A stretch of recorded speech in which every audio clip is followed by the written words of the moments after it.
So the Aditya-L1 will be ISRO's first mission to study the Sun.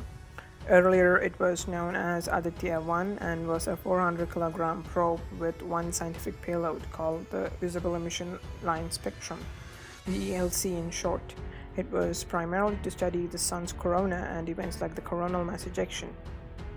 The satellite was intended to be placed in an 800 kilometer low Earth orbit. But later, the mission was modified by planning to place the satellite in a heliocentric orbit around the Lagrange point 1, L1 in short, which is 1.5 million kilometers from the Earth. An additional 6 scientific payloads were also added to the probe to gather more scientific data. Now, coming to the mission objectives, the probe will observe the Sun's corona. Now, the Sun's corona is the outer layer of the Sun, which is thousands of kilometers above the photosphere.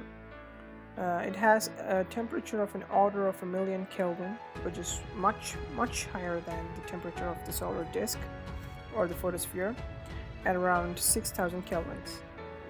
The additional experiments ranging from observing the chromosphere and will study the particle flux emanating from the Sun and measure the variation in the magnetic field in the heliocentric orbit. The Lagrange point L1 was chosen because the additional payloads should be placed outside the interference from the Earth's magnetic field, and which couldn't have been useful in the low Earth orbit.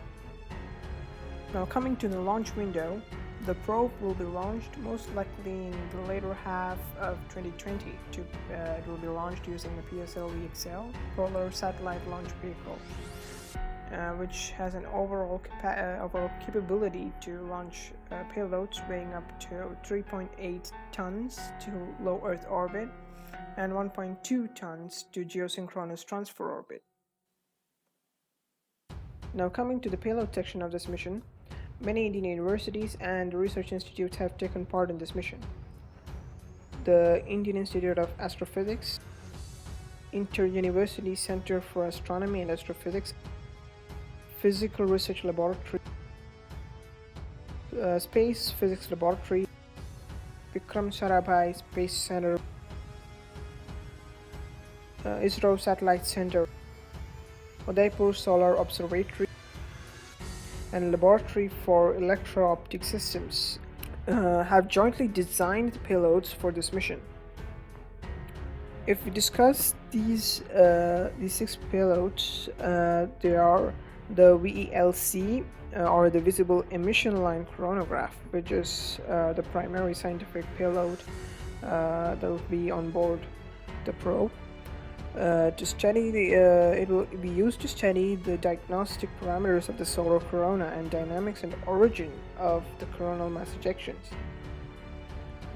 And the second scientific payload we have is the Solar Ultraviolet Imaging Telescope, or SUIT. It will be used to image the spatially resolved solar photosphere and chromosphere in near ultraviolet. And measures the solar irradiance variations. The third scientific payload is the Aditya Solar Wind Particle Experiment, or ASPEX, which will be used to study the variation of solar wind properties as well as its distribution and spectral characteristics. And the fourth payload we have is the Plasma Analyzer Package for Aditya, to understand the composition of solar wind and its energy distribution. The fifth one we have is the Solar Low Energy X-ray Spectrometer to monitor the X-ray flares for studying the heating mechanism of the solar corona. And finally, we have the High Energy L1 Orbiting X-ray Spectrometer to observe the dynamic events in the solar corona and provide an estimate of the energy used to accelerate the particles during the eruptive events.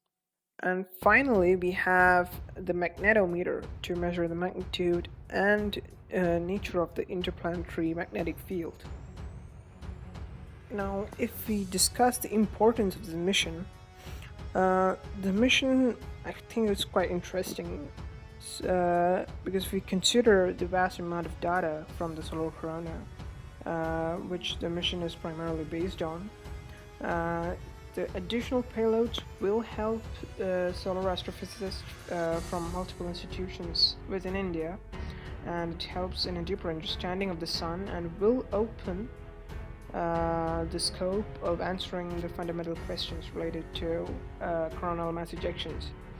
Through the VELC payload, which is the most important payload of this mission, it is possible that we can, in the future, predict coronal mass ejections or find a way in securing the satellite communications and power supply on Earth from the CMIs, and we'll be able to address some of the problems in solar astrophysics too. If you find our video quite informative, please do like this video, and if you liked our content, please do subscribe to our channel. And before we end, I'm gonna ask you a question. How many stages are there in a PSLV-XL rocket? Please do write the answers in the comments.